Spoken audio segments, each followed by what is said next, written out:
ఇద్దరు ఏం చేస్తున్నారు మీరు?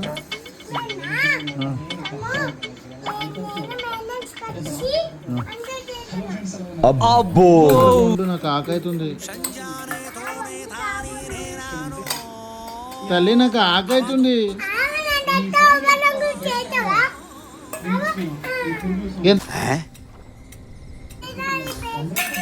ఏదో ప్లేట్లో ఈ తల్లి ఆకలేస్తుంది. మంచి స్మెల్ వస్తుంది తల్లి, గుమ్మగుమ్మల వాసన వస్తుంది. నేను సూపర్ ఉంది నాయన, సూపర్ వస్తుంది తల్లి. Good good smell. ఏంటి మా తినాలా? బాగుంటుందా? బాగుందా? నీకు కూడా టేస్ట్ చేపిస్తుందా? కొంచెం తింటుందా? కొంచెం తింటావా? ఎందుకు నాతో తినిపించి నువ్వు తినవా? కొంచెం తిందుదా.